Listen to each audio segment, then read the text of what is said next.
Boa tarde, professor Luiz Hernan.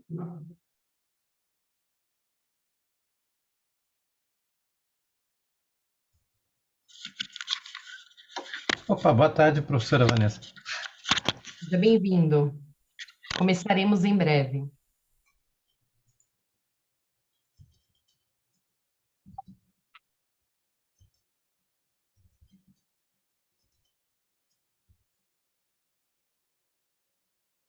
Perfeito, já volto em definitivo. Ok.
Agora sim, em definitivo. Boa tarde, professor. Boa Seja tarde. bem-vindo. Estamos Muito bem. aguardando aqui o início das atividades. 10 minutinhos a gente começa. Perfeito. Tá bom. Muito obrigado. Vou ficar por aqui. Tá bom.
Olá, boa tarde, Leisiane.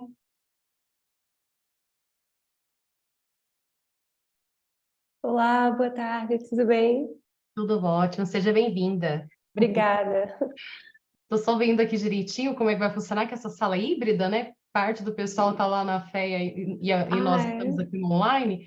Só estou verificando aqui a comunicação para a gente acertar, tá? Não sabia. São quantos trabalhos que vão apresentar, no caso, 4 online? trabalhos. Os online. Aí, no caso, Ah, não, digo não. Ao todo, a sala tem 4 trabalhos. isso. Eu não sei te dizer qual que é online e qual que é presencial, porque para mim não Ah, consta. o Ele meu, consta híbrido, né? Aí só aparece isso. híbrido, não aparece o que que é online e o que que é presencial. Nossa, entendi. É. Mas vai dar certo. É.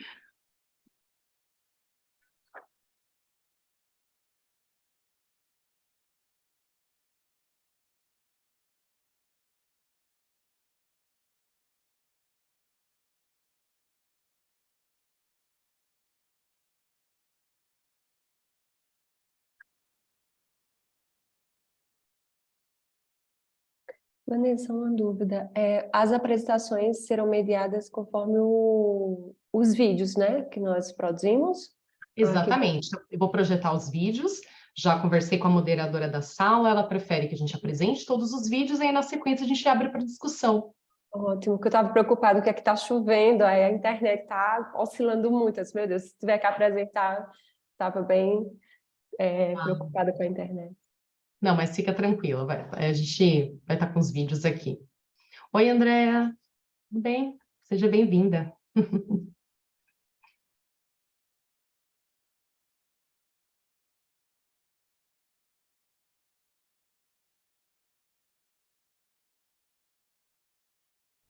Tá bom, vamos aguardar. Já já começamos. Estava falando aqui, André, tem essa comunicação com o pessoal que está online, mas também o pessoal que está em físico, né? Então, eu sei que nós temos dois, acho que, pelo menos até agora, 2 trabalhos que vão apresentar online, e aí não sei se os outros 2 vão apresentar físico, né?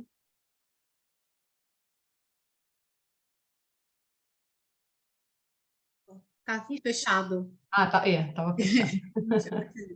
Eu estou no físico e aí estava lá no coffee break. Então, Ah, que essa, delícia! essa é a hora que atrasa um pouquinho, né? É verdade. Mas acho que o pessoal já está vendo, já estão finalizando. Muito bom. Boa tarde, professora Violeta. Boa tarde a todos e todas, tudo bem? É muito bom rever todo mundo, é muito gostoso, né? A parte gostosa aí dos congressos, né? Professor Luiz Uhum. Hernan também. Não vejo a hora de voltar só presencial, né, gente? É verdade, professora. Porque no online a gente tem que se virar nos 30, né? Tem um monte de pratinho para rodar enquanto a gente está no online, né? Com Olá a certeza. todos, boa tarde a todas, boa tarde a todos. Boa tarde. Muito bem ver Tudo bem? vocês, com certeza. Ô, Violeta, quanto tempo? Quanto tempo, né? Vanessa já tinha cumprimentado, né? André, Leisiane também. Tudo bem? Muito bom ver. Legal.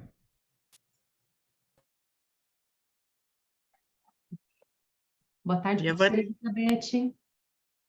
Oi. Não sei se ela consegue nos Uhum, ouvir. uhum. E professora Vanessa, depois precisamos conversar, né, de pesquisa, vamos trabalhar, né, em algum momento a gente tem que trabalhar junto, né? É verdade, com certeza. Sempre é uma ótima oportunidade poder aprender, né, professora? Então, vamos lá, estou à disposição. É, acho que eles estão tentando acertar a comunicação lá, que eu não sei se eles estão nos ouvindo.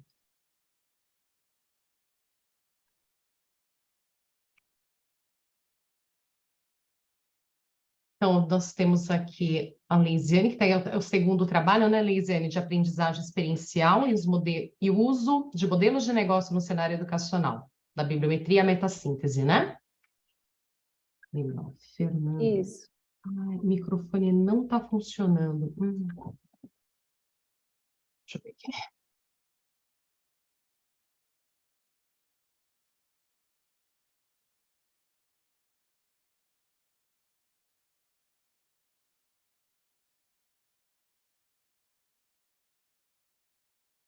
Ver aqui.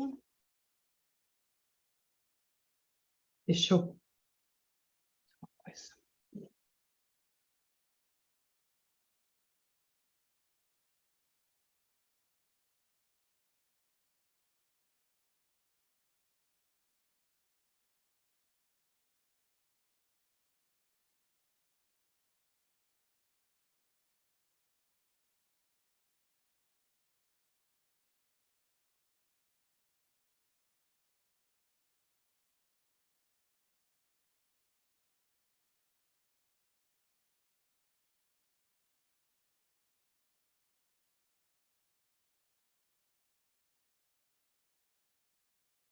Só um minutinho, tá, gente? Só acertar a questão aqui do áudio, a gente já começa, tá?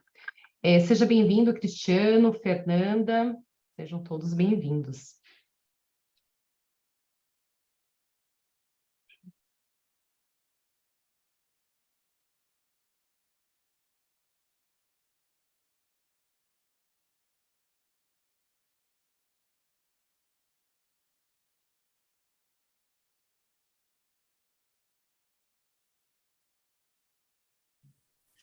Alô, Olá, Cristiano, seja tudo bem-vindo. bem? Eu Tudo estou aqui na sala, de repente, se a moderadora quiser, a gente pode colocar o notebook lá. É que não está indo, né? A gente não está conseguindo fazer o áudio aqui funcionar.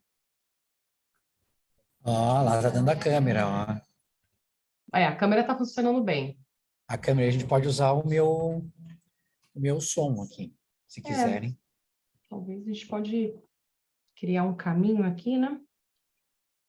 Deixa eu ver aqui um Eu só instante. fecho a câmera.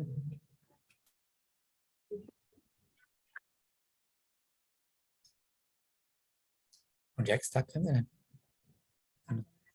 É a preta. Esse grandão aqui. Tem um áudio na câmera aqui. Aí ele procura a voz? Ele, exatamente, ela vai, é a câmera inteligente. A gente conseguiu ouvir a professora, mas acho que é pelo áudio do Cristiano. Pode usar o notebook dele Sem problema, eu só posiciono ele aí. e aí eu compartilho a tela aqui.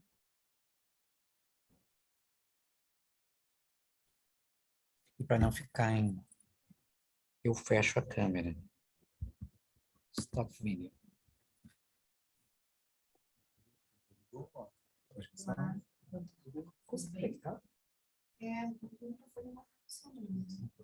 Isso. Chegou o técnico aqui. Só um minutinho, Oba, vou fechar o pronto, deu microfone. certo, então. Tá ok? Assim que ele sair da sala, eu aviso a senhora aí. Só um minutinho. Obrigada.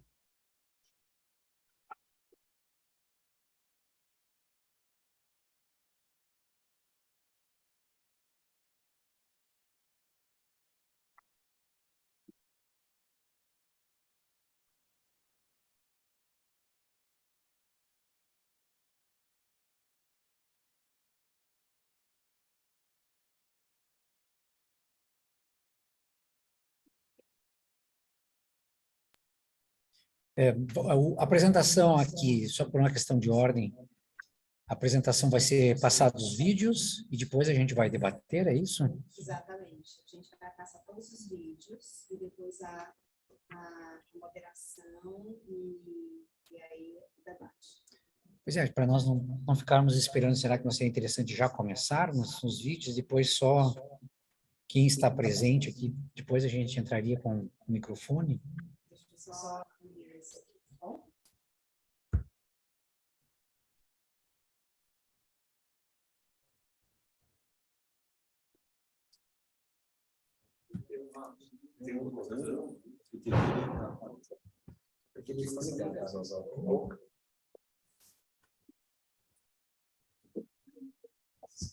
Só um pouquinho, chegou mais um técnico aqui.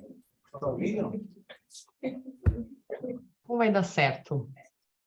Quando o evento é híbrido assim, como acaba sendo uma novidade, né? Aí tem um pouquinho de emoção. Se não tiver emoção, não tem graça. O microfone está funcionando, o áudio da sala. Vocês falando. A gente falando. Tá. Estamos ouvindo. Agora está ouvindo. Agora está ouvindo. Ah, então beleza. Eu não fiz nada. É o Jean, mas Foi ele sentar na cadeira. eu só lembrei um pouquinho o som aqui, mas... Igual teria a entrada do... Ah, você tem que ele pegar a outra configuração. Tá. Tecnologia é sempre assim, quando chega o técnico, ela fica amedrontada e ela volta a funcionar do nada, só para a gente, né? Ficar atento. Bom, então, boa tarde a todos e a todas. É um prazer estar aqui em mais um Cineage. Estamos neste ano nesse modelo híbrido, né? Então, para a gente é sempre uma descoberta nova também, às vezes dá um problema ou outro, mas já estamos aqui todos conectados, tudo pronto para a gente iniciar. É melhor ficar desse lado? Para ficar aparecendo todo mundo. Mas a câmera é inteligente, ela no momento em que a pessoa estiver andando, ela vai... Tá, vai a gente vai para captando. frente, então. Sim, a gente vai mostrar os vídeos. Ah, tá bom. E aí depois, a Vanessa, que está aqui comigo, né? A professora Vanessa, irá fazer a moderação, a mediação. Então, só para me apresentar, eu sou Elizabeth Freitas, eu sou líder de tema dessa sessão, né? Sou líder de toda a experiência do ensino-aprendizagem. E hoje estamos aqui para conhecer, né, 4 trabalhos aí que foram classificados e vamos seguir uma lógica que eu tenho seguido nos últimos anos, que a gente apresenta todos os vídeos e aí depois, em sequência, a gente faz toda a moderação e o debate, tá bom? Tudo bem para todos? Só queria confirmar, desculpa, eu não consigo saber se a colega que está aí presencial, mas que vai apresentar o trabalho Perfil e Desempenho dos Alunos de Engenharia com base... Está aqui. Ah, estão aí, né? Ah, tá bom. Estamos aqui. Ah, tá bom, gente. Obrigada, desculpa. Daqui a gente acaba não tendo essa percepção de todos que estão aí, né? Mas obrigada. Agora, Vanessa, essa câmera ela também não é tão inteligente do jeito que eu imaginava, porque tem uma dessas que são inteligentes, elas vão atrás das pessoas, essa não. Na verdade, o Cristiano estava aparecendo porque ele está no computador dele. Isso. Então, vamos passar os vídeos e aí depois talvez seja interessante todo mundo ficar aqui na frente, não? Para que a gente consiga enxergá-los. É verdade. Aí dá para a gente, né, se ver e fica mais fácil. Então, o Cristiano está com o computador dele. Acho que tá bom? Depois dos vídeos, as pessoas se localizarão aqui na frente para a gente poder enxergá-los. Tá bom. Posso começar a projeção, professora?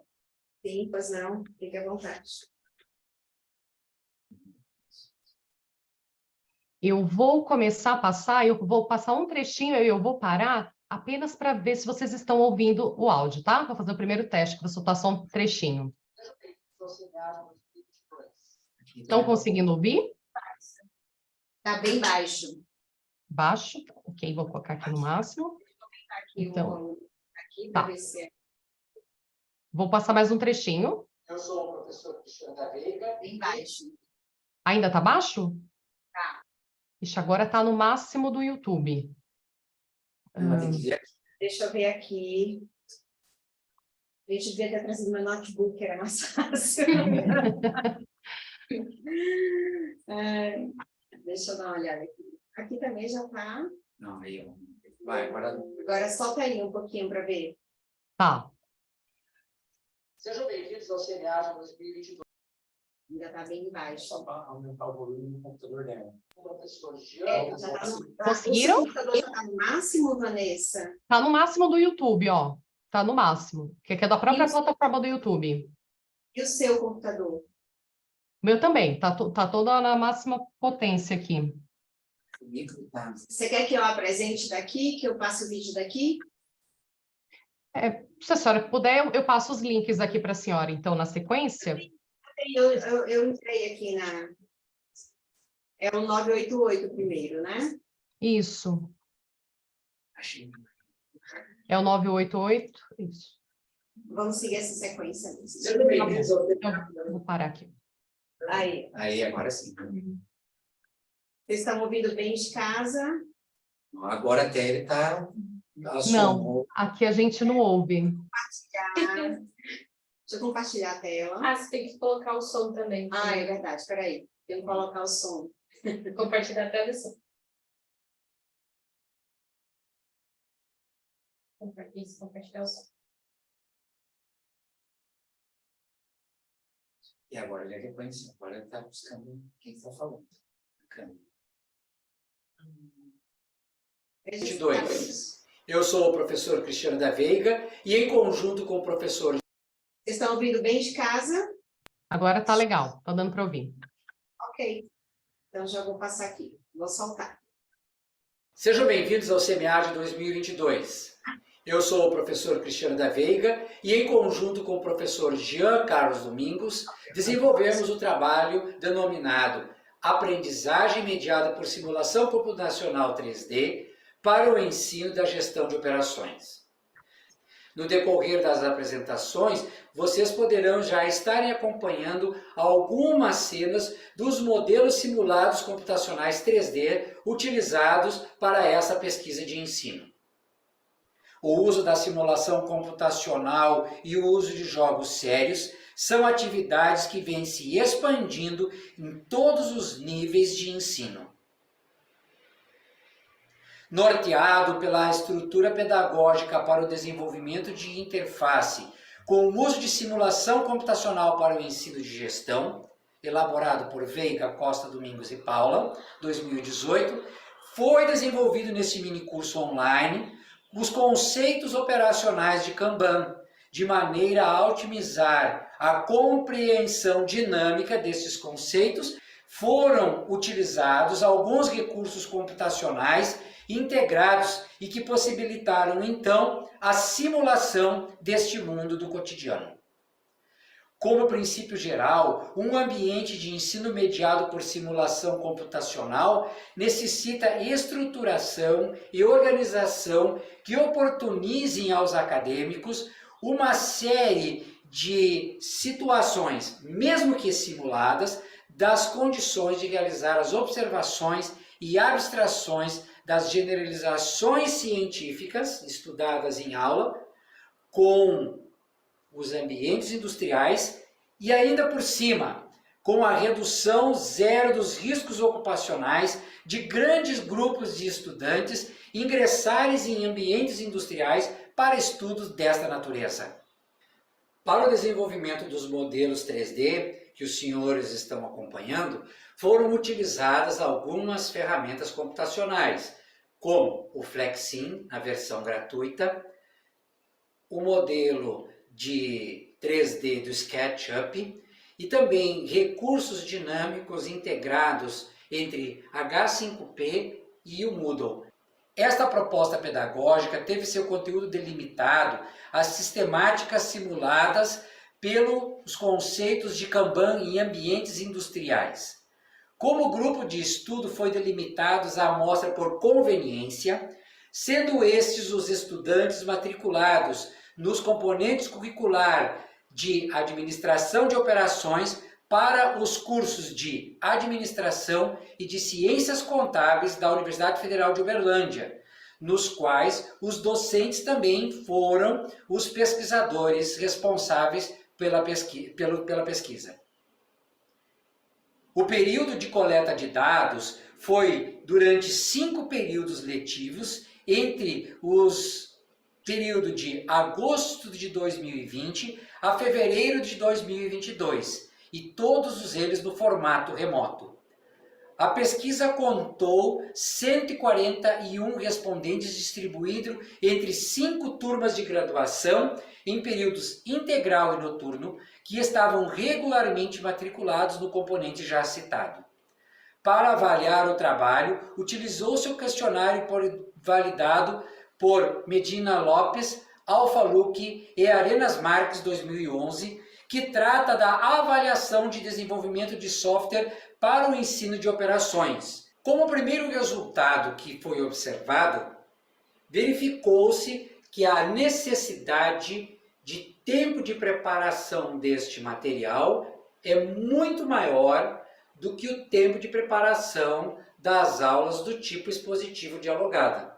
Talvez essa seja uma das questões em que se não se utilize estes materiais. Finalizando esse trabalho, vamos lembrar que o objetivo geral desta pesquisa foi desenvolver um modelo de simulação que pudesse ser utilizado como meio de realizar da análise de ambientes simulados 3D o entendimento por parte dos estudantes dos conceitos de Kanban.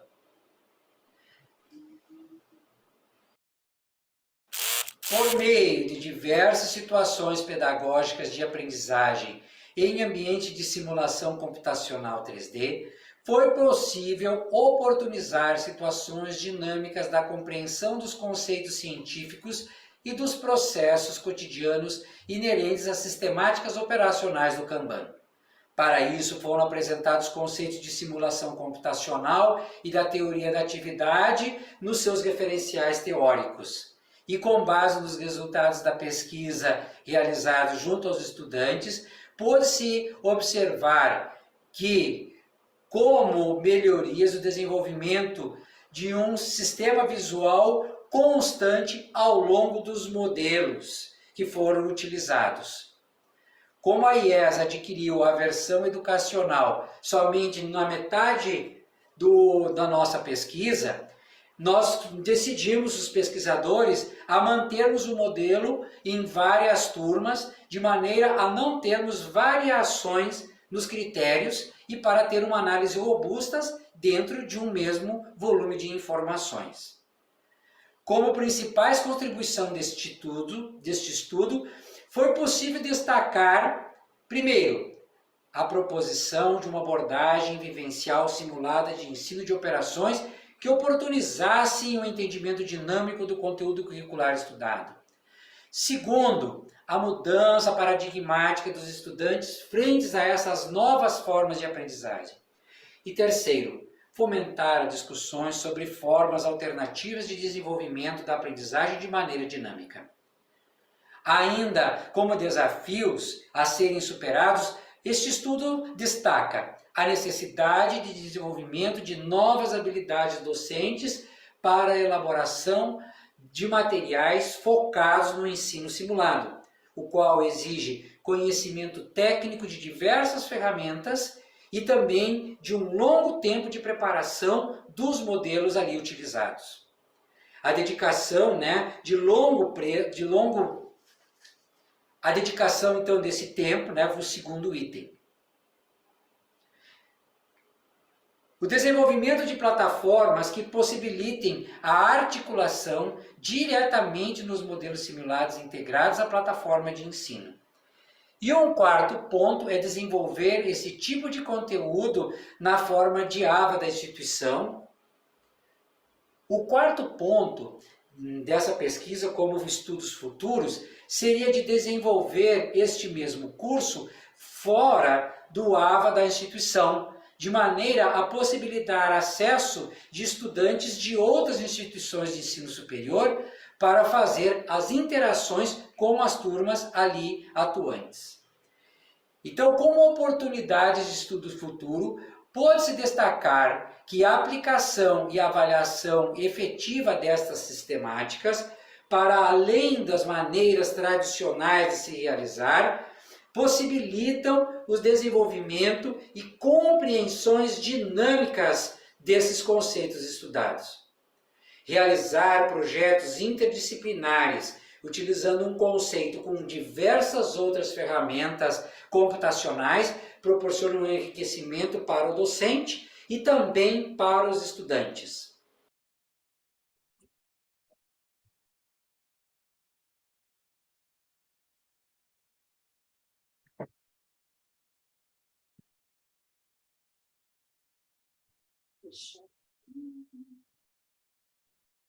Vocês têm licença barra em cima. Não vai ficar na frente. Deixa eu tirar. Bom, então vamos agora para o segundo.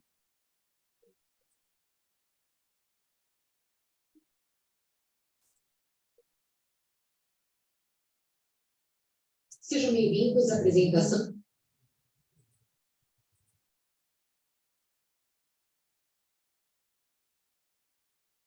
do trabalho Fugindo para Aprender, a percepção de professores sobre os efeitos da adoção de uma escape room educativa digital, desenvolvida por Vanessa Pardim, Andréa Ximenes, Lisandra Castro e Liliana Vasconcelos.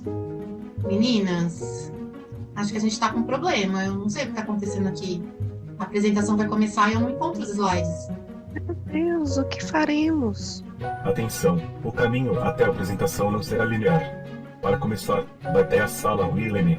Ao chegar, fique atentas às pistas espalhadas pelo espaço. Ao encontrá-las, poderão acessar os slides de vocês. Mas lembrem-se, sempre que localizarem parte da apresentação, parte de uma senha será fornecida.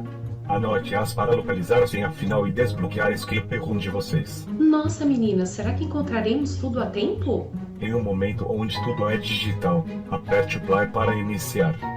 Já sei, meninas, com base na pista, a resposta está no projetor. Vejam, pronto, já temos o nosso primeiro slide, já podemos iniciar a introdução. O processo de ensino-aprendizagem, independentemente do nível educacional e do contexto, traz inúmeros desafios. Aos docentes fica a necessidade de se reinventar do ponto de vista metodológico para assegurar que o aluno desenvolva as habilidades ao mesmo tempo em que se estimula a criatividade.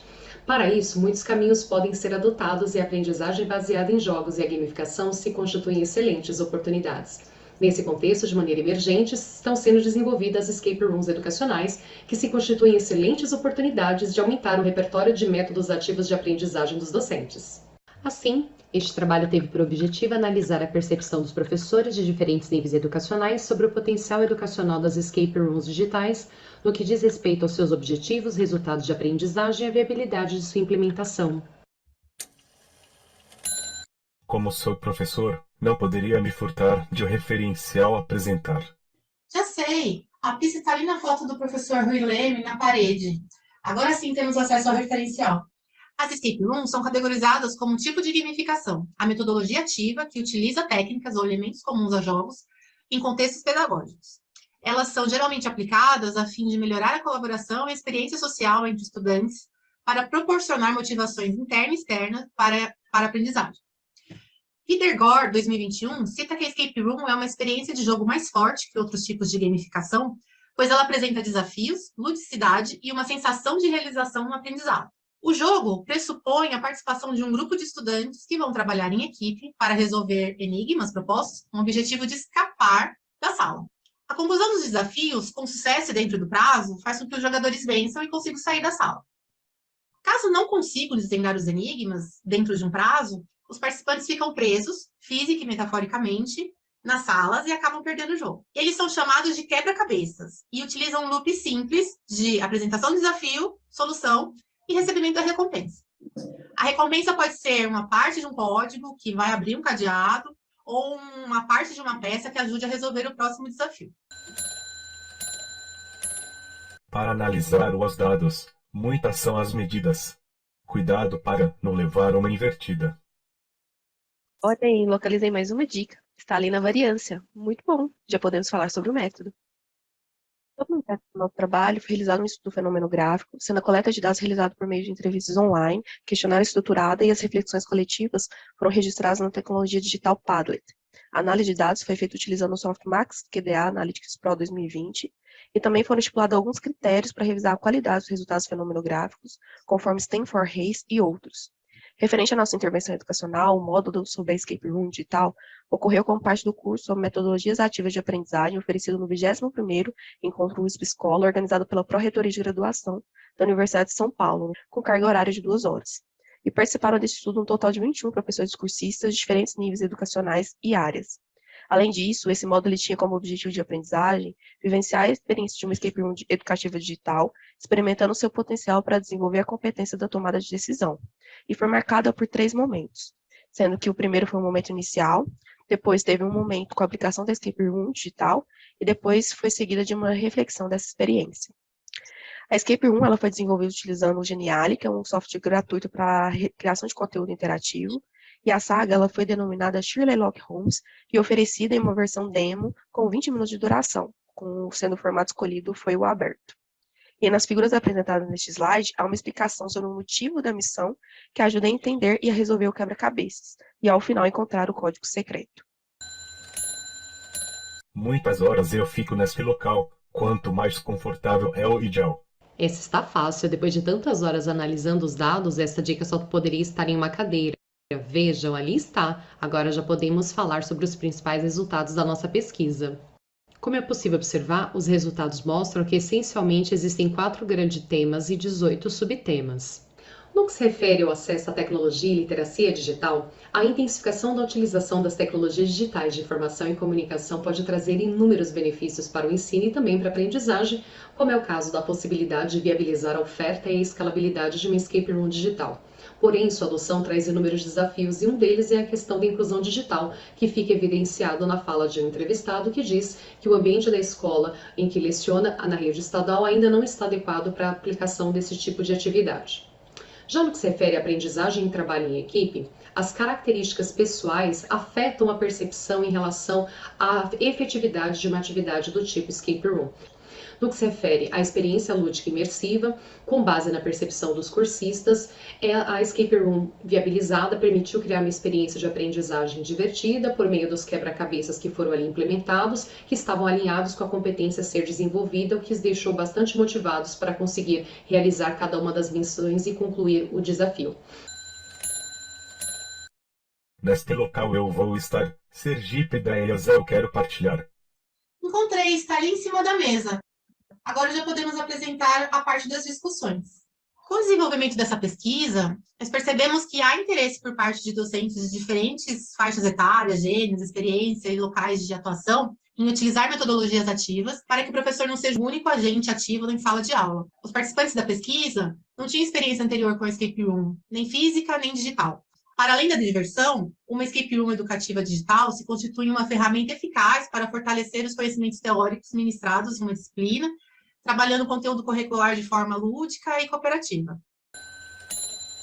Iluminar eu irei, um pesquisador no escuro não deixarei. Olhem, está na luz.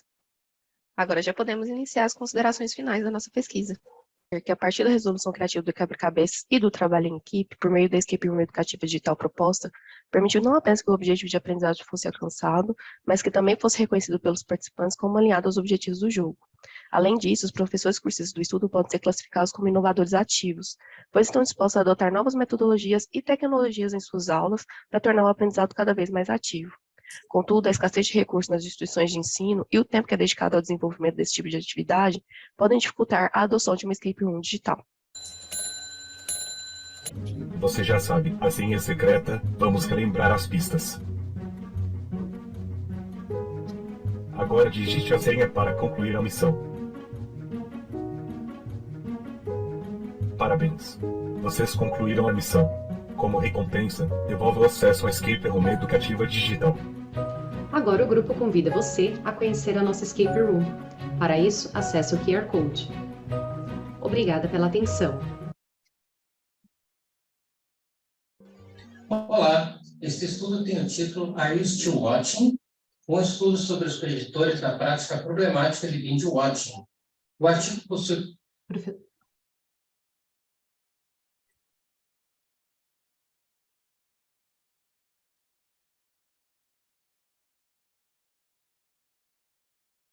Vamos então para a terceira.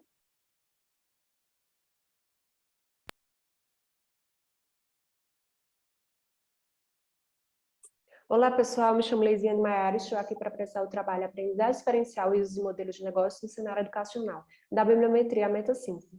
Esse estudo foi feito por mim, por Kelly Carvalho Vieira e o professor André Grutzmann, e nós estamos representando a Universidade Federal de Lavras, PPGA UFLA.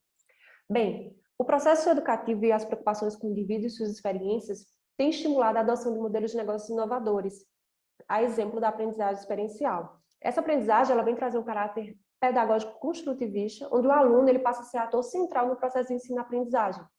Essa magnitude, né, tem estimulado, tem se propagado em diversos eixos acadêmicos como teoria holística de aprendizagem disciplinar, né, e abarcado aí vários campos de estudos, a exemplo da ciência da administração e a educação dos negócios. Então, a discussão, né, ela vem trazer o que graduados, né, possam desenvolver competências do século, Com base nisso, a ferramenta que tem se destacado é a questão do modelo de negócio, com uma atuação importante nessa conjuntura.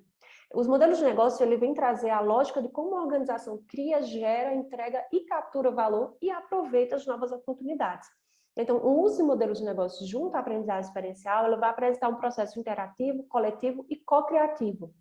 Só que quando a gente vai observar a literatura, né, os modelos de negócio eles foram utilizados em vários estudos e um número crescente de estudos orientados para a prática, gerando assim uma multiplicidade de sua abordagem em diferentes contextos, o que tem gerado uma complexidade de seu entendimento. Além disso, a prática da aprendizagem experiencial na educação gerencial pode apresentar desafios e não há compreensão de como essas atividades são facilitadas e articuladas. Com base nisso, nossa problemática principal tem como se configura o mapeamento científico dos estudos sobre aprendizagem experiencial no contexto de modelos de negócio e quais as contribuições dos estudos de casos publicados. Então, nosso objetivo é mapear a conjuntura teórica dos estudos sobre aprendizagem experiencial e modelos de negócio e sintetizar os estudos de caso, destacando os principais eixos das atividades experienciais realizadas nas instituições de ensino. Então, nosso referencial teórico, né, a gente traz uma abordagem inicial sobre os pressupostos teóricos e conceituais de aprendizagem experiencial, então a gente traz aí o espiral da aprendizagem, segundo Kolbe, os estilos e espaços de aprendizagem, né, a aprendizagem como processo em si. E, após isso, a gente adentra na aplicabilidade da aprendizagem experiencial, considerando as comunidades de prática e a atuação institucional, adentrando na questão da ferramenta do modelo de negócio, como aí suporte para a aprendizagem experiencial. A metodologia, né, nós utilizamos 2 métodos, o estudo bibliométrico e a metassíntese. No estudo bibliométrico, a gente se baseou nos artigos de revisão bibliométrica de Prado, né, que ele traz um framework, propõe um framework aí, como a gente pode seguir. A base de dados utilizada foi a Scopus, utilizamos a estímulo de busca e o refinamento por tipo de documento, considerando artigos e artigos de conferência, e os estágios de publicação, que a gente considerou o artigo em estágio final de publicação. O tratamento nós utilizamos o Mendeley, o Bibliometrics e a análise dos dados à frente de pesquisa conforme Prado. Aqui ao lado está a imagem de como foram gerados os documentos, né? Ao total, 1.037 documentos, depois o primeiro refinamento por tipo de documento foram escolhidos 274, e o segundo refinamento pela estágio de publicação, 57, totalizando 706 para a bibliometria. Já na metassíntese, nós nos baseamos no estudo de Rum, 2013, né, que ela traz aí a discussão sobre a sintetização dos estudos de casos qualitativos primários. A base nós buscamos na Scopus, Web of Science, Sage Journal, Wiley e Oxford Journal. Só que quando fomos fazer a coleta, apenas 3 bases apresentaram estudos, que foi a Scopus, a Web of Science e a Wiley, totalizando ali 73 documentos. Nós também refinamos por tipo de documento, considerando só artigo e conference paper, e o estágio de publicação, restando 61 documentos. Aqui ao lado nós também fizemos o tratamento dos dados. A primeira etapa foi a leitura dos títulos, resumos e palavras-chave, onde foram escolhidos 30 documentos. A segunda etapa, a leitura, introdução e conclusão, excluídos 22, e a terceira etapa, a leitura dos artigos na íntegra, que foram escolhidos apenas 2, totalizando 7 estudos. O tratamento e análise, nós utilizamos o cruzamento em variáveis chaves de Rum também em 2013. Aqui eu trouxe a imagem, né, só para, mas o estudo está explicando bem os documentos que a gente inseriu. Bom, na análise dos resultados, eu vou tentar ser bem breve, já que o tempo é curto. De uma maneira geral, a produção científica anual, ela é significativa, né? Nós temos aí desde 1988 a 2022, 415 fontes de publicação, então há um crescente nas publicações e uma média de 4,6 ao ano desses estudos. Aqui, né, o conjunto dos produtores, nós temos os autores mais relevantes e a questão da análise da produção desses autores ao longo do tempo. O que é que a gente teve com o Machado? Foi possível notar que nem sempre os autores com maior número de produções, né, foram os mais relevantes nas citações, e eles nem sempre se mantiveram números frequentes na produção ao longo dos anos. Aqui nós temos as fontes de publicações mais relevantes e a questão aqui da análise das afiliações e países. Com relação às fontes de publicações, a gente percebe que os periódicos, em sua maioria, são relacionados com a temática educação e educacional e empresarial. No entanto, o jornal, com maior número de publicações, ele tem um escopo totalmente voltado para a sustentabilidade, né? Aqui ao lado, os países, a gente observa que há uma predominância dos fluxos advindos dos países europeus, tendo como principal afiliação a Universidade da Inglaterra. Aqui o conjunto dos produtores, o que é que a gente identificou? Que os estudos mais citados, eles se destacam aqueles voltados para temáticas como empreendedorismo, conhecimento e ambidestria organizacional. Já a estetoscópia de referência, que a gente analisou, ela vai apresentar raízes na teoria de inovação, principalmente com o estudo de Chesbrough, né, que vai trazer aí a ideia de inovação aberta em 2010. Aqui nós analisamos a questão das palavras-chave e o acoplamento, né, o mapa de acoplamento. Nas palavras-chave, a gente observa que envolve termos voltados para o campo educacional, né, de aprendizagem, mas também das tecnologias de informação e comunicação. E aqui o mapa de acoplamento, né, ele traz como cluster principal, o cluster 4, né, que vai trazer aí termos como empreendedorismo, tomada de decisão e educação. Então, é o cluster aí tido como de maior impacto. Na metassíntese, nós identificamos 4 eixos, né? O eixo empreendedorismo, sustentabilidade, cyberespaço acadêmico e mentoria estudantil, como os eixos, né, que sintetizam os estudos e casos realizados até então sobre modelos de negócio e aprendizagem experiencial. O eixo empreendedorismo, ele vai identificar, né, promover ao aluno reflexões e habilidades voltadas para a cultura organizacional, mentalidade empreendedora, capacidades críticas de modelos empreendedores tradicionais. No eixo de sustentabilidade, que aí vai casar bem com o resultado da bibliometria, né, que a gente vê que é o diurno principal, é o diurno com escopo de sustentabilidade, vai discutir aqui que o aluno ele deve discutir novas demandas do mundo corporativo, então desenvolver habilidade na criação de resultados que impactem no seu ambiente local e solucionem problemas reais com essa visão sustentável. O eixo saber-espaço acadêmico vai trazer aqui justamente o que vai dialogar com as palavras-chave encontradas, é o papel das tecnologias de informação e comunicação no cenário educacional. Então, a aprendizagem experiencial envolve também a questão da educação computacional, plataformas online de educação, sistemas de informação, crowdsourcing, e, por fim, a mentoria estudantil, que muitos vão discutir a questão dos mecanismos da aprendizagem organizacional desempenhado pelos próprios alunos e ex-alunos aí nesse processo. Então, a gente conclui que a abordagem de modelos de negócio ela foi vista como um instrumento significativo no processo de aprendizagem organizacional experiencial. Como contribuições, esse estudo traz o fortalecimento da literatura sobre aprendizagem experiencial e modelos de negócio quanto às suas facetas de atuação, especialmente com diz respeito ao cenário educacional. Esse estudo também traz implicações práticas e sociais, né, ao apresentar esse mecanismo de tendências e desafios do sistema educacional, né, quanto à aplicabilidade dessas pedagogias. Como limitação, né, como foi um estudo já realizado, a gente utilizou uma base de estudos como objeto de análise.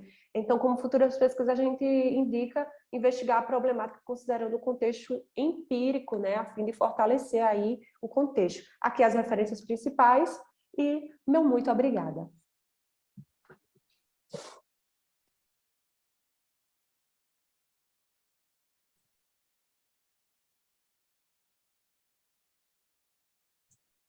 Vamos então agora para a última. Olá, povo.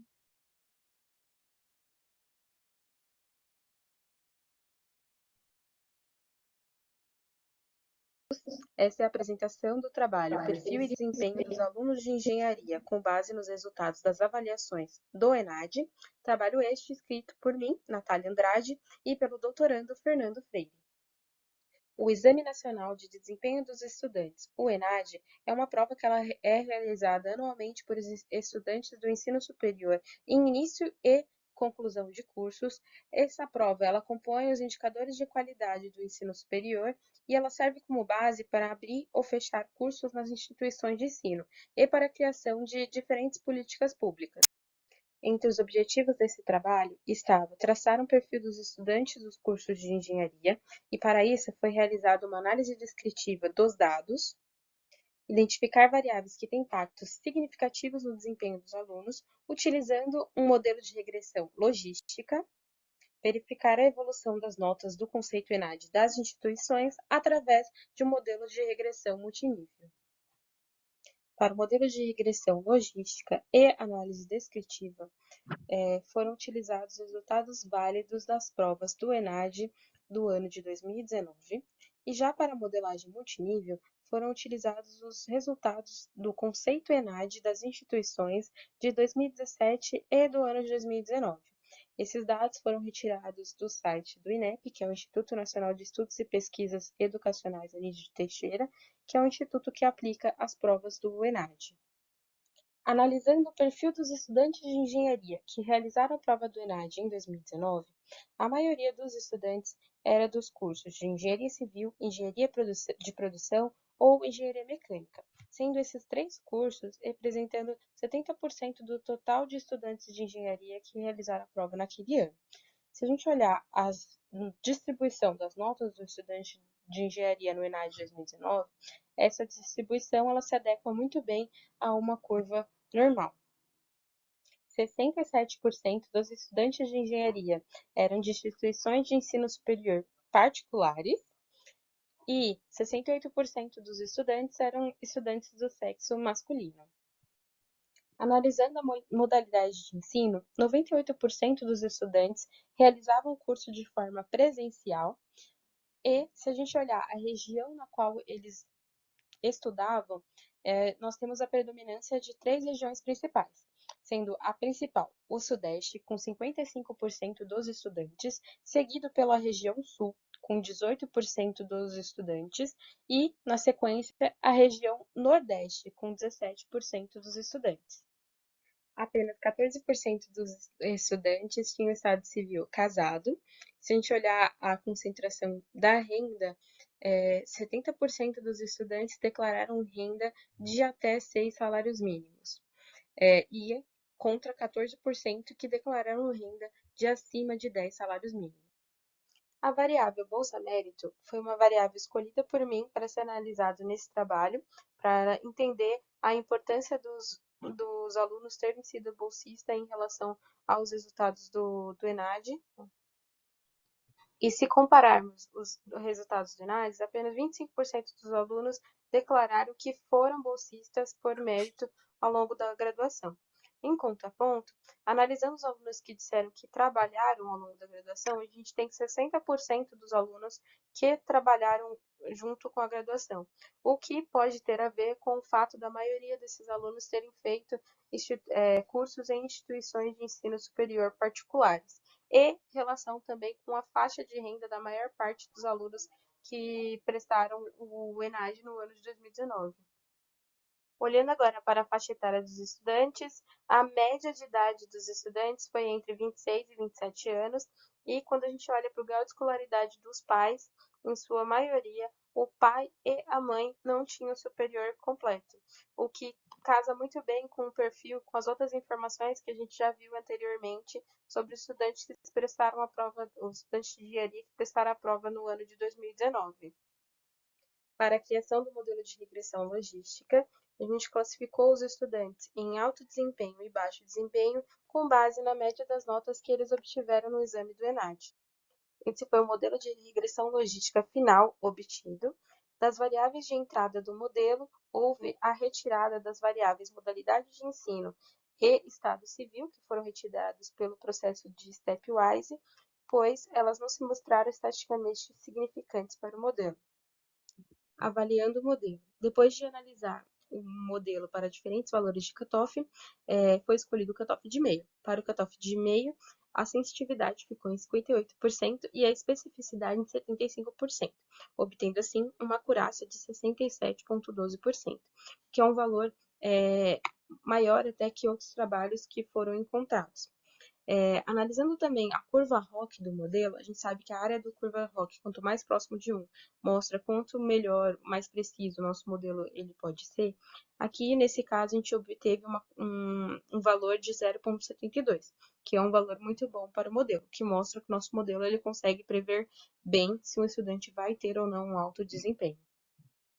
Ou seja, analisando os resultados do modelo, quem tem renda de até 3 salários mínimos pode reduzir em até 55% a chance de se ter um alto desempenho nas provas do ENAD, comparado com quem ganha acima de 10 salários mínimos. Ter estudado em uma instituição de ensino superior pública faz com que se tenha 3 vezes mais chance de obter um bom desempenho.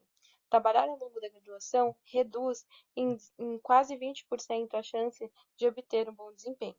E o fato de não ter sido bolsista, a variável que eu escolhi para avaliar, por mérito, reduz em aproximadamente 32% as chances do estudante ter um bom desempenho na prova do ENAD. Para análise multinível, foi analisado a influência da instituição de ensino e da área de avaliação na evolução do conceito ENAD das instituições de engenharia nos últimos 2 anos. Neste caso, o modelo que foi escolhido foi o modelo HLM2 com interceptos aleatórios em relação à instituição de ensino, que foi o modelo que obteve o melhor logaritmo de máxima verossimilhança. Esse foi o modelo final obtido. As variâncias estimativas dos componentes de efeitos aleatórios, elas se mostraram estatisticamente significantes, o que demonstra que há uma influência da instituição de ensino no desempenho do conceito ENAD de cada um dos cursos. Conclusão. Com base nos resultados desse trabalho, é possível propor melhorias no ensino, tanto no ingresso de estudantes, quanto para melhorar o desempenho dos perfis, que, com base nos fatores que mais afetam, pode não gerar um bom rendimento na prova do ENAD e como um profissional em si. É possível criar medidas para a promoção e melhoria das instituições de ensino e, pensando em trabalhos futuros, a gente sugere aprofundar a análise multinível e a realização do modelo regressivo numa perspectiva multinível. Muito obrigada pela atenção de todos.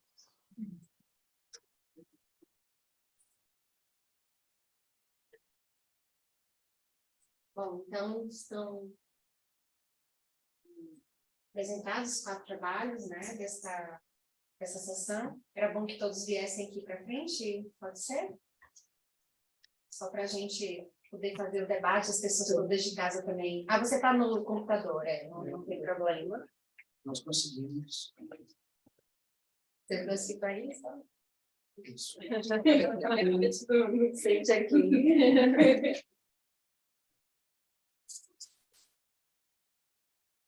Bem, deixa eu ver se está ótimo. Pode ficar.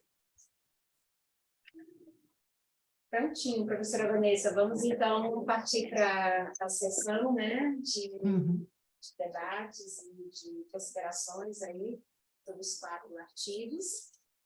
Então, fique aí super à vontade. Tá bom. Muito obrigada.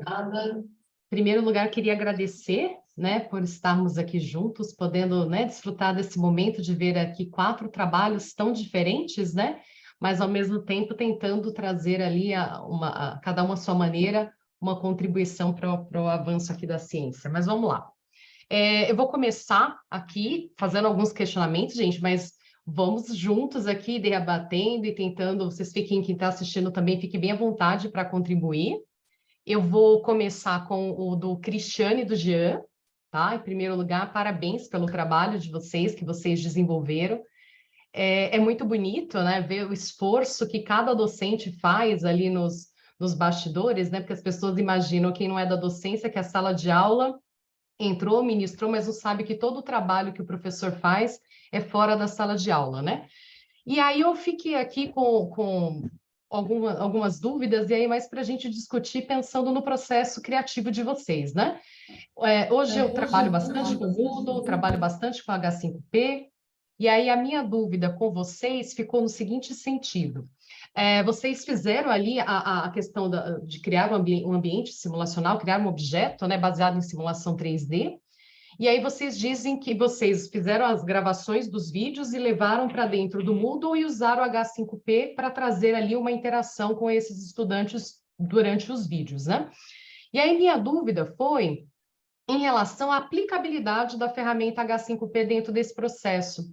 Porque eu fiquei pensando assim, se vocês usaram a ferramenta para trazer esse sentimento porque como eles não estavam usando a ferramenta em si, pelo que vocês disseram no material, né, eles não estavam usando a ferramenta de simulação diretamente, mas acessando esses vídeos por meio do H5P. Então, minha dúvida ficou se vocês criaram ali alguma espécie de trilhas onde ele pudesse ali ter acesso a esse material. Então, se vocês pudessem falar um pouquinho aí dessa parte da conexão entre o H5P que está dentro do Moodle, né, com a proposta de vocês. Bom, dá para me ouvir daqui? Estou te ouvindo, tá tranquilo. O H5P, no caso, como nós estamos trabalhando com os... Eu não estou mais ouvindo. Vocês estão ouvindo? Não, deve ter sido aqui. Tá bom. Vamos lá. É que eu pensei que você está usando o Não, eu estou fechado. Ah, você está fechado. Ah, tá bom. Eu Ok. pensei que você, justamente para não criar microfonia, eu fechei o meu pensando que o seu está aberto. Por isso que eu pergunto. Muito bem. Então, uma boa tarde a todos, né? Professora Vanessa, prazer em conhecê-la, né? Então, a questão do H5P, ele foi integrado no tipo exercícios. Como nós estávamos vendo ali no momento que tinha uma apresentação, teria que mostrar mais etapas do vídeo, no qual tinha um cartão Kanban colocado na tela, e o aluno tinha que arrastar o cartão, por exemplo, até determinado ponto do cartão, os dados do cartão, o que foi passado, o tipo de produto, que vocês viram, um produto simples, um redondo, um quadrado e um outro com um recorte. Cada um tinha um nome, então tinha todas as demais partes da aula, né, que não estavam só na parte tridimensional. Então, o aluno, por exemplo, pegava o cartão e tinha que posicionar na posição correta. Então, ele foi programado para ter um cartão e ao lugar correto. Então, se ele posicionasse, por exemplo, se fosse o cartão redondo, né, pela peça redonda, que tinha as especificações, que foi falado quais eram os cartões de movimentação e quais eram, né, os cartões de transporte. Então, ele tinha que pegar o cartão correto e posicionar no quadro. Se ele posicionasse no lugar errado, o vídeo passava, então fazia né, a troca para fazer a explicação. Se ele colocasse no lugar certo, continuaria, né, na medida correta. Então, foram usados elementos dessa natureza. Tem um momento lá que a gente tem vários exemplos, e aí o aluno tem que escolher a resposta. Aí ele escolhia a resposta, o H5P ia mostrando para onde, ou ele retornava a explicação, né, onde estava no ponto anterior, para ele observar. O que a gente não conseguiu fazer seriam as interações direto no modelo do Flexi. Né? Isso a gente não conseguiu integrar, até o Jean tentou fazer uma programação, mas precisaria aí algumas mais dezenas de horas para conseguir implementar, né? Quantas horas você gastou para fazer aquela... Não vou lembrar. Mas a situação, assim, a proposta em si era desenvolver um outro ambiente e integre diretamente com o software de simulação, de forma que o aluno possa alterar valores, e esses valores ser, da forma como o input dado para o aluno, ser representado na simulação. A gente procurou adaptar. Criou-se os modelos, fizemos as simulações e criamos as trilhas dentro do Moodle, com as explicações, né? E esses vídeos, né, com o simulador e usando também software de edição de vídeo, adaptando os momentos em que a simulação iria parar, ele tem que estar observando o que estava acontecendo, e aí, pelo H5P, ele era provocado a responder a algo sobre o que estava acontecendo no ambiente, considerando os conceitos ali envolvidos. No momento que ele acertava ou errava, ele tinha fluxos diferentes, né, direcionados nesses vídeos. Justamente para ter essa atividade maior ocorrendo. Ele não está apenas assistindo o vídeo, mas ele procurando entender o conceito que estava acontecendo na simulação e interagindo, né, a cada momento de formas diferentes, respondendo uma questão, uma hora arrastando o cartão, de modo que esse questionamento, né, essas etapas de interação com o aluno, estava relacionado com o ambiente simulado, em que ele tem que estar acompanhando e observando. Na parte teórica, por exemplo, da escrita, por exemplo, foi trabalhado muito rapidamente, porque não era o foco, né, os princípios teóricos do just-in-time, né, o set de desperdícios do Lean Manufacturing. Então, foram feitas apresentações e foi usado no H5P a apresentação dinâmica. Né? Então, tinha o texto escrito, nós temos a gravação de aula, às vezes até tem um trecho que já aparece, né, na aula, mostrando a imagem, a gente comentando. No caso ali, os vídeos, todos eles têm áudio, certo? Então, tem momentos que tem parte escrita e há respostas, né, que iam estando direcionados junto com a apresentação dinâmica. Então, não foram só utilizados exemplos, por exemplo, de simulação 3D. Foi utilizado leitura foram utilizados áudios, apresentações, onde a gente aparece, né? E depois os modelos computacionais mostrando a fábrica. Foram usados este modelo, mostrando, inclusive, a questão de manufatura curcada para manufatura empurrada, mostrando o que representa isso, com vários dashboards, trabalhando, no caso aparece, aí vem a comparação de um modelo com outro modelo, tá? E aí que os alunos poderiam, então, observar o dashboard. Então, aqui, se puder eu compartilhar, deixa eu ver como ele faz aqui. Assim, acho que até a provocação, assim, Cristiano e Jean, é sempre que a gente fica muito curiosa em entender a funcionalidade.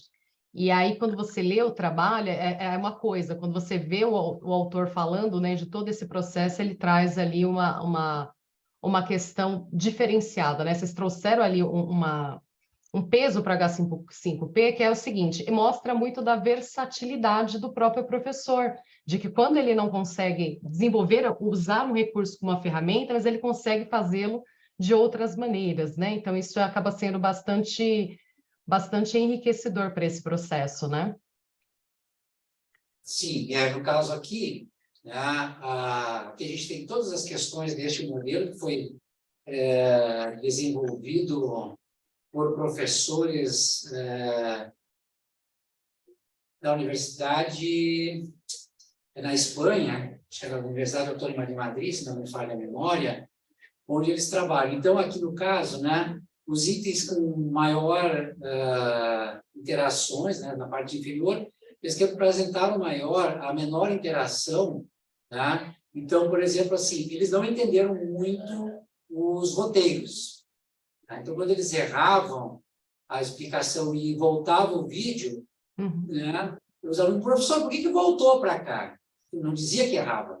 Diferentemente do jogo, né, como nós usamos a teoria da atividade para o aprendizado, né, o que tem? O aluno tem que perceber por meio das ações que ele está vendo ali. Então, ele não tem aquela questão se ele está certo ou está errado. Então, por exemplo, vários comentários não disse se o aluno acertou ou errou. Simplesmente o sistema avança. Se ele errou, a questão não aparece o xizinho. Ele simplesmente, o sistema estava programado para voltar para um determinado ponto do vídeo ou ter uma explicação extra. É exatamente aprendizado pelo erro, né? A pessoa não precisa necessariamente estar com todas as respostas, mas ele vai construindo as respostas ao longo do processo dele, né?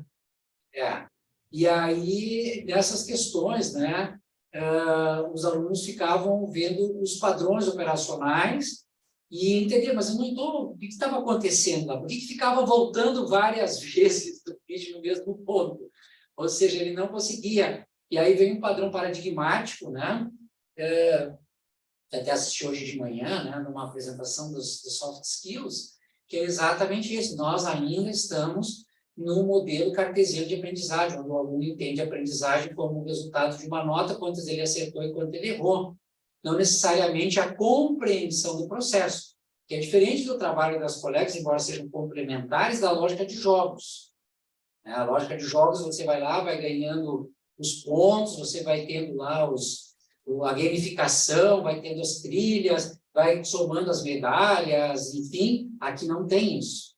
Né? O aluno ele vai ter que ir interpretando e aí não tem, mas eu estou em que parte do game, que parte eu estou da trilha? Depende do teu conhecimento. Né? O H5P proporciona isso, né, de múltiplas trilhas, né, só que é um trabalho maluco. Sim, trabalho, eu já criei uma espécie de uma ideia de simulação, aquilo de você ter diferentes caminhos usando H5P, e falo para vocês que era um recurso pequeno, mas deu um trabalho danado. Imagina vocês que usaram várias ferramentas aí para integrar tudo isso, e não é fácil, né? Mas é interessante como os trabalhos acabam conversando. Você fala do aprendizado pelo erro, e aí o trabalho sobre o fugindo para aprender, ele vai nessa linha, porque o aluno ele não tem resposta. Porque quando você trabalha, Andréa está aqui também para corroborar nesse sentido, ele vem com o aluno podendo acertar, podendo errar, esse ir, esse voltar, e esse processo de construção, onde ele entra num objeto e ele não tem uma resposta pronta, ele vai construindo e vai alcançar o resultado ao final, né? Assim como vocês trouxeram ali vários caminhos, acho que isso é interessante, maneiras diferentes de tornar o aluno protagonista do seu próprio processo de aprendizagem, né, André? Se quiser complementar, fica à vontade, tá tudo bem? Então, é isso, essa expectativa de você dar voz para esse aluno, ele vai ser aquele que vai conduzir o seu próprio processo, ele pode escolher caminhos, e ao escolher caminhos, ele tem ali resultados diferentes. Então, acho que isso é bastante interessante. E agora, indo aqui para mais um grupo, para a gente conseguir fazer uma rodada e conversando com os diferentes trabalhos, eu queria aqui falar um pouquinho com o pessoal do perfil e desempenho dos alunos do curso de engenharia, né? Que vai aqui um pouquinho nesse sentido, porque agora nós estamos falando do quê? Da questão da própria avaliação, né? E avaliação de um instrumento que nós temos aqui, né? Um instrumento oficial. E querendo ou não, as instituições de ensino são avaliadas pelo desempenho desses alunos nessas avaliações institucionais, né? E aí, nesse sentido, eu queria aqui parabenizar também o grupo, os trabalhos hoje, assim, são bem legais, assim, muito bacana, sempre aprendendo com o trabalho de vocês. Então, eu queria também aqui parabenizar o trabalho de vocês aqui. E em relação a isso, eu fiquei, assim, a gente sempre fica, assim, quando você vai olhar ali o desenvolvimento de um trabalho, né? Estou olhando aqui para as minhas colinhas, que eu já deixei várias coisas apontadas, que nós vamos fazer nas leituras dos trabalhos de vocês com tanto carinho para aprender, né? Que aqui, mais do que uma oportunidade, é sempre uma oportunidade de aprendizado, né?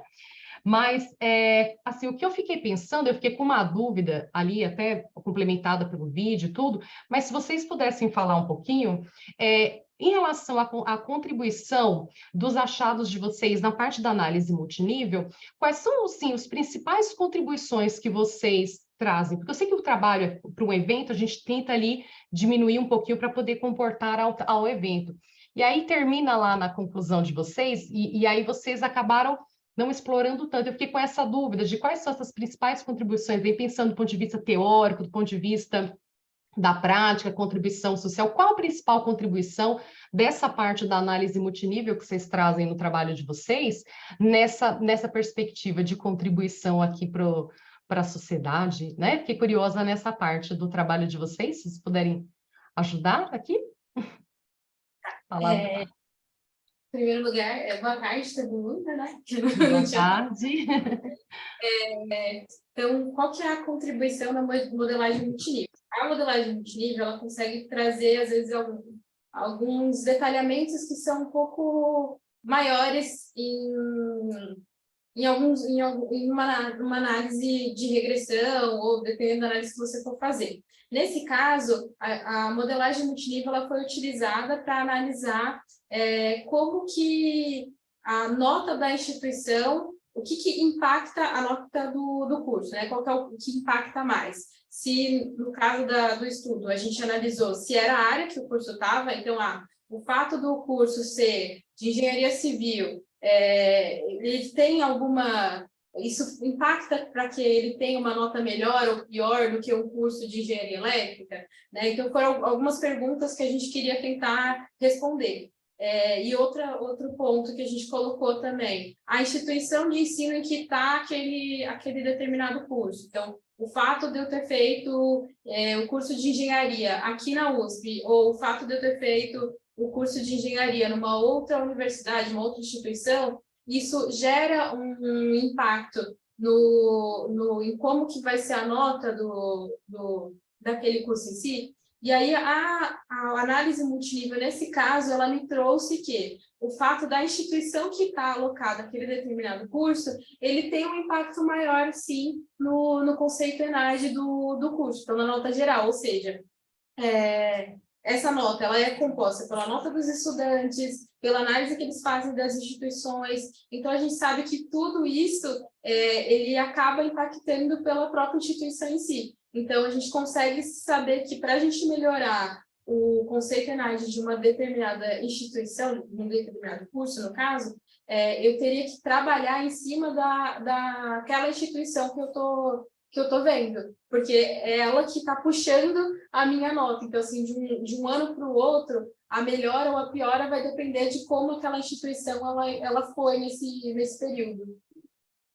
Você diz de construção de relação com os estudantes, é isso? Para que eles depois isso se reflita nos resultados, né? No final ali do ENAD, né? Porque é um desafio, não é? Acho que sempre chega às instituições de ensino, quem é professor sabe, no ensino superior, que fica, né, um período de tensão quando vem as avaliações do ENAD, porque você fica pensando, né, o que vem aí em termos de resultados, né?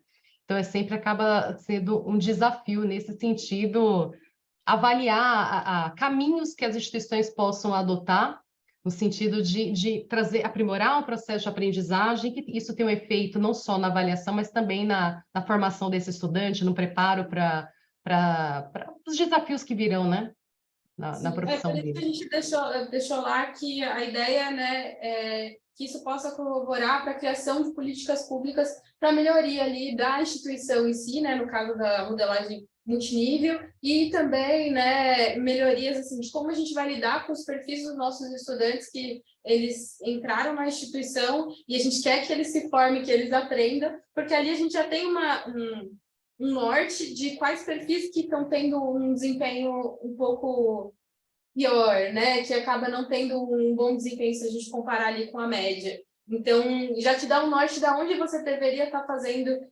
algum tipo de atividade para você ou estimular o aluno ou fazer a retenção desse aluno para que ele consiga ter um desempenho melhor assim, no final do curso. Eu queria só fazer uma contribuição em relação à questão do ENAD, que assim, precisa também se pensar um pouco no engajamento desse aluno para a prova do ENAD. Né? Porque muitos alunos eles acabam não entendendo o quanto de contribuição nesta nota para o diploma dele, né? Para dizer, olha, eu me formei numa instituição cujo nível foi esse e aquele. Então, existe aí uma questão bastante hoje discutida, né? Eu que estou dentro do ensino privado, é uma outra experiência, né? Justamente o engajamento desses alunos para a realização das provas e para o objetivo que é o próprio ENAD, né? O programa ENAD. O que é que isso traz? É simplesmente uma prova? Não, não é, né? Então, existem vários fatores aí que influenciam e isso precisa ser muito bem comunicado a esses alunos nesses processos, né? Então, existe uma questão qualitativa da própria instituição, enfim, né, vários fatores aí que vocês trazem, renda, etc., né? Mas também existe uma questão interna das IES quanto à comunicação dos objetivos macro. Você gostaria de falar? É interessante a gente observar esses modelos, né? Eu participei do ENAD já desde quando começou os sinais, né? Em instituição particular, e hoje estou na pública. A questão é que tem que ser questionado, no meu ponto de vista, os sinais, qual é o modelo paradigmático de avaliação. Tá? Então, por exemplo, nós ainda, com o ENAD, estamos no modelo reprodutivo. Enquanto nós estamos aqui tentando montar sistemas, utilizando várias ferramentas para não ficar na decoreba, vamos dizer bem assim, usando a questão da memória de trabalho apenas, né? Memórias de curto prazo, e trazendo memórias de longo prazo com relações complexas de interações, né? Enquanto você tem ainda um ENAD com uma forma de avaliação centrada no século XIX. Né? Pode ser as perguntas muito bem elaboradas, mas a lógica ainda está centrada no modelo paradigmático de ensino, e que a gente vê no mercado, né, uma questão mercadológica, né, nesse sentido, mas a gente vê na saída desses egressos, tanto nós na administração, ou na contábeis, na gestão da informação, na engenharias, né, também já trabalhei na enfermagem, né, e, por exemplo, trabalhar segurança do trabalho na enfermagem, né, como é que você faz a quebra de paradigma para implementar uma NR32, onde o aluno vem com 22 anos de idade e vai para dentro de um hospital, ele tem que tirar esmalte, não pode usar anel, não pode passar maquiagem e nada. Principalmente que é um público extremamente feminino e que tem o fator vaidade, tem o fator apresentação pessoal, e aí você tem que trabalhar toda essa questão por uma questão de segurança no trabalho e vários outros pontos. Isso o ENAD não conta. Não conta essa mudança paradigmática. Não conta se o cara vai chegar lá e vai lavar as mãos, e aí nós vamos ver, e que eu fiz um outro estudo lá no hospital com uma aluna, o índice de infecção hospitalar, e uma das principais causas quais eram? Os médicos não lavam as mãos. Atende 4, 5, 6 pacientes sem fazer higienização. E aí, está no ENAD isso? E quantos milhões a União gastou, né? São alguns milhões por infecção. Então, a forma de avaliação do ENAD, ela está dicotômica com a realidade do profissional depois. Isso é um ponto bastante importante, sim.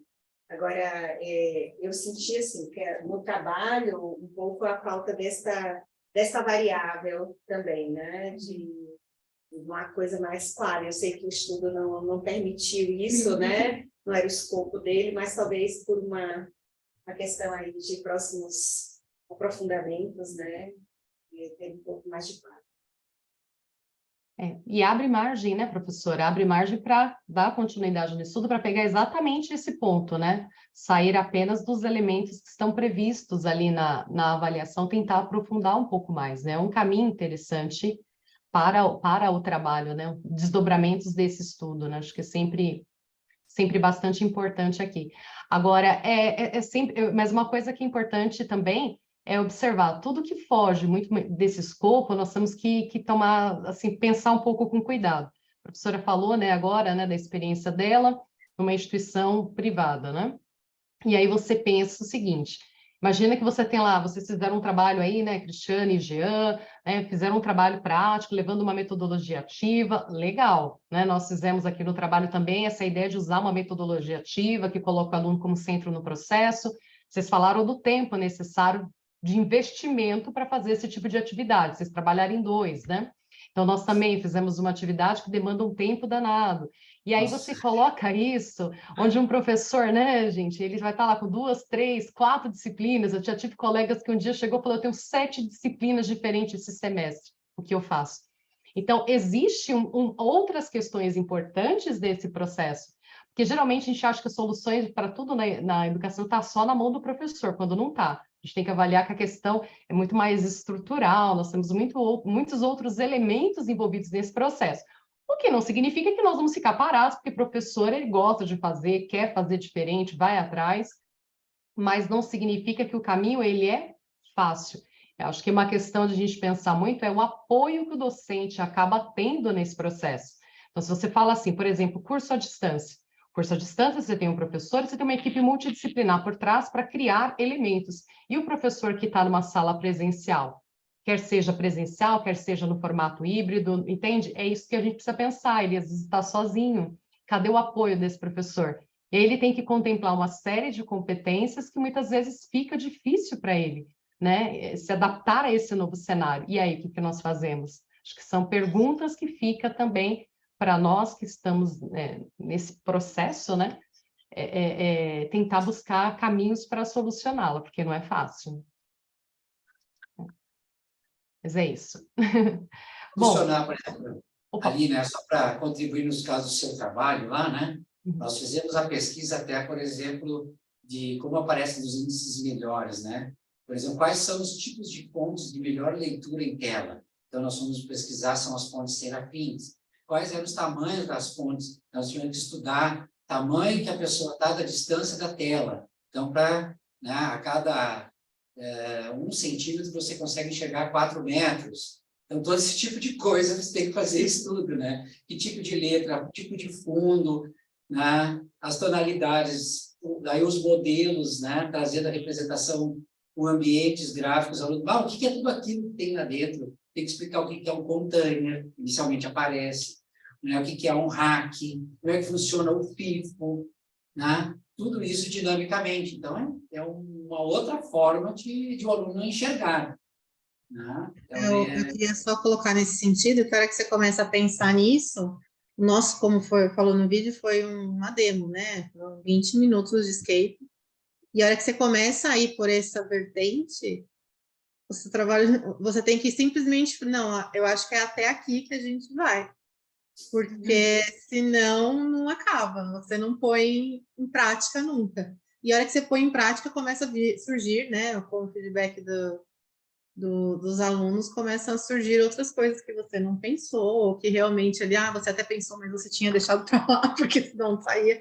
E é uma coisa que realmente, isso que a Vanessa falou de estar só na mão do professor, é complicado, porque não está, e às vezes até está, mas você tem que medir até onde você vai, realmente.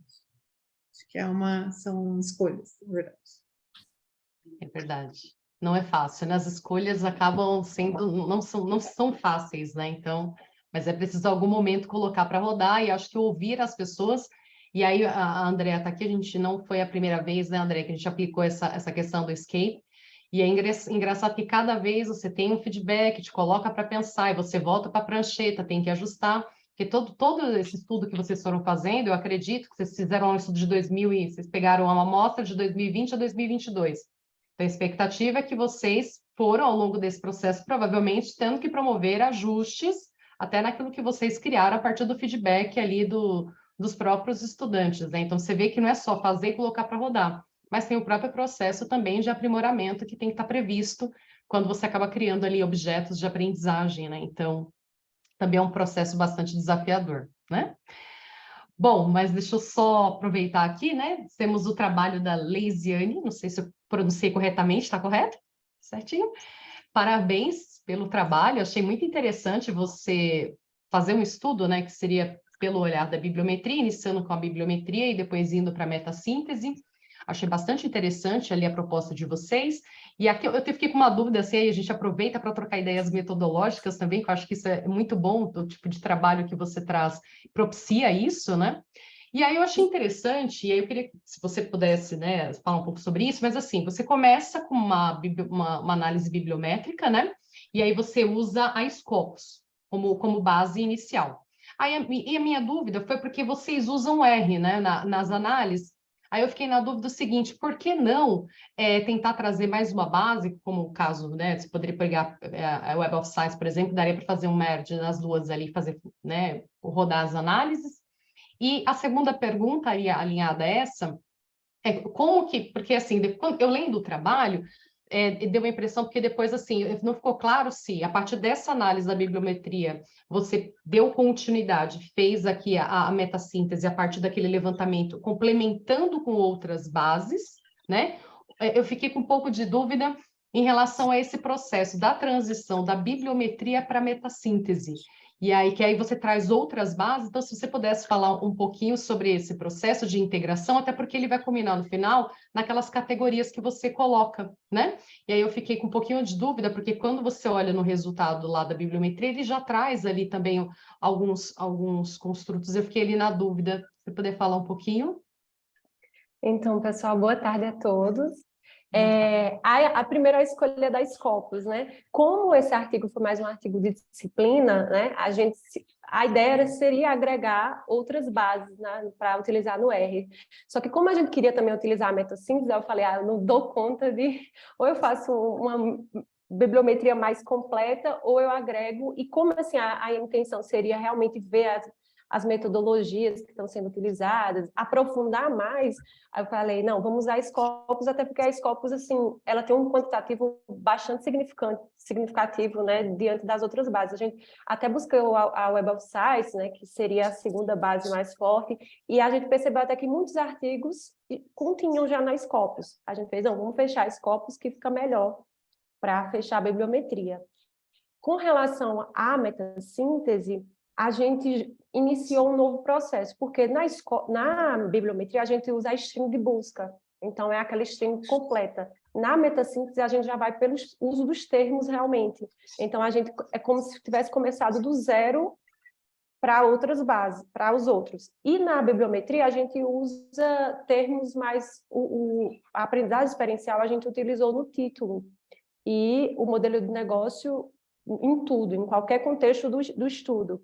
Já na metassíntese, como a gente queria os estudos totalmente voltados para a temática que a gente estava trabalhando, então a gente utilizou onde os termos contivessem no título, resumo ou palavras-chave. Então a gente foi já nos estudos direcionados. Não sei se eu respondi sua dúvida. Tá desligado. Desculpa, desliguei para não fazer ruído, acabei esquecendo de ligar. Não, que exatamente assim, eu sou doutoranda, né? A Andrea que é mestranda, eu sei que a gente acaba discutindo bastante sobre isso. A gente tem falado muito das etapas, né? Principalmente quando a gente fala de revisão sistemática e da literatura, a gente vai tentando entender aí os processos, né?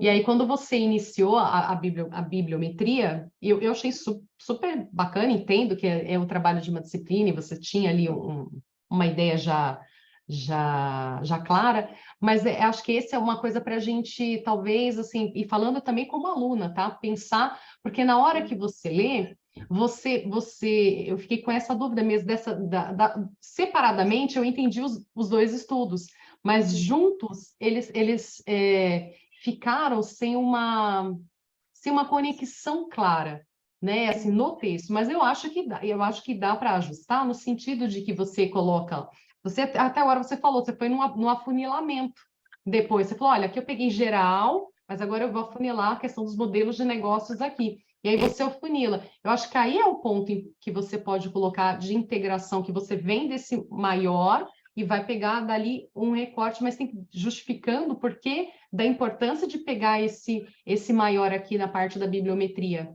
né? Para fazer essa conexão ali no estudo. Porque realmente acaba sendo um desafio, né? Eu estava trabalhando no primeiro artigo da minha tese e fiquei exatamente pensando sobre isso, sabe, Leisiane? Porque você fica ali pensando, aí eu falando, puxa, eu queria fazer um estudo que vai começar com a bibliometria, e eu fazendo essa análise, olhando para o teu trabalho. Aí pensando, bom, aí depois eu quero ir para a parte de revisão sistemática, ali integrativa, e depois fechar com uma meta-análise para poder montar meu modelinho ali no final, com os principais construtos e tal.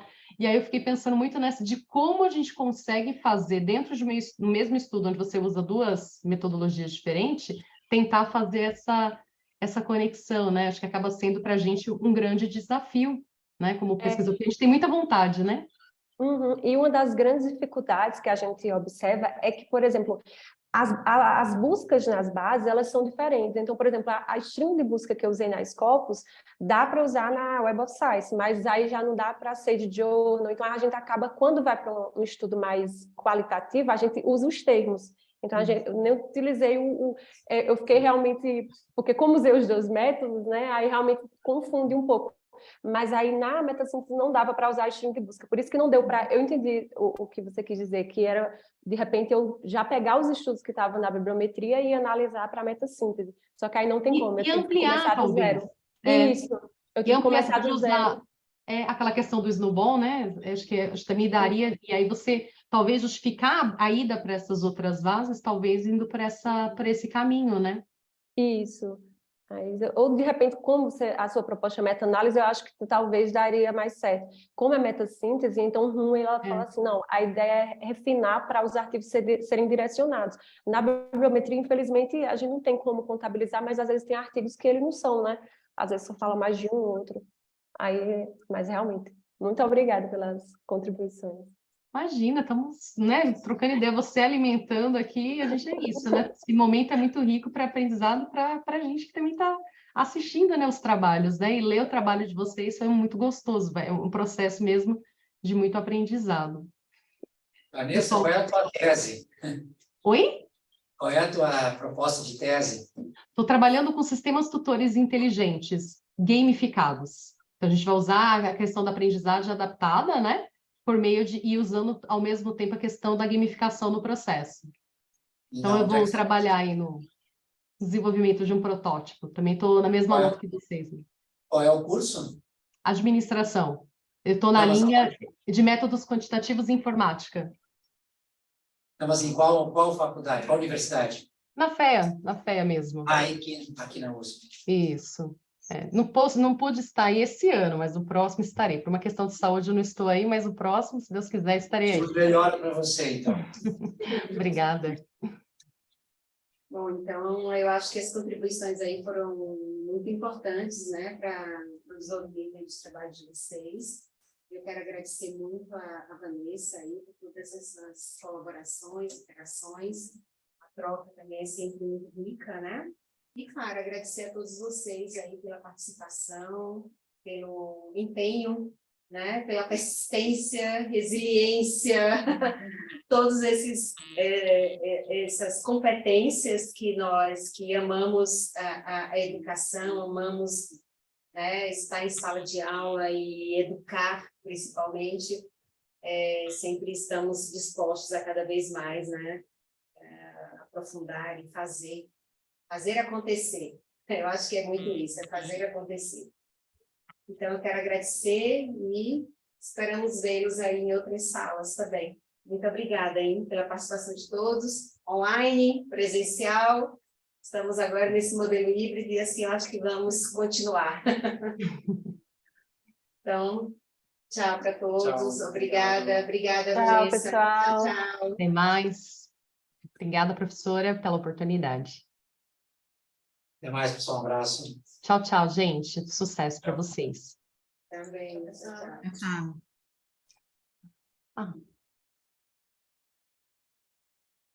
Obrigada, professora Liliana, por estar presente.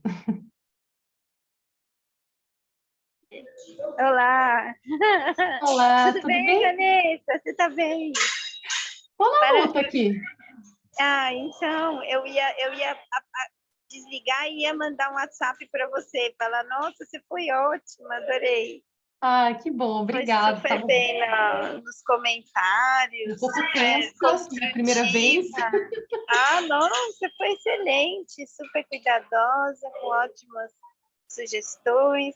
Eu me atrasei um pouco para entrar, perdi o vídeo, a parte inicial, mas parabéns, foi super bem, que bom. Ah, que bom, feliz. Que bom te Muito ver. bem. Isso, bom ver você também, que bom, né, que o artigo foi aprovado. Eu estava até trocando as mensagens com a Alberta sobre o e-book. Peraí, que agora travou aqui para mim, deixa eu ver se eu te acho. Ah, voltou, pronto, tinha travado aqui. A gente fez a reunião com o editor da Saraiva semana passada, e ele ficou bem animado com o projeto, já vai fazer a proposta, e a gente ficou de elaborar um capítulo de exemplo. Olha, que legal. Que bom que vai dar certo. Para a gente conseguir seguir com o e-book, acho que vai dar certo, sim. Vamos torcer. Que bom. Animada, ficamos animados. Muito bom. Muito bem, E parabéns. obrigada pela oportunidade. Ah, nossa, imagina aí. Você foi ótima aí. Obrigada. Espero te ver em outras sessões. Ah, sim, se Deus quiser. Sexta estou mediando mais uma, mas tem os outros trabalhos ainda aí para acontecer. Ah, que bom. Ótimo. Tá bom? Beijo. Beijo. Fica com Deus. Tchau, tchau. Você também.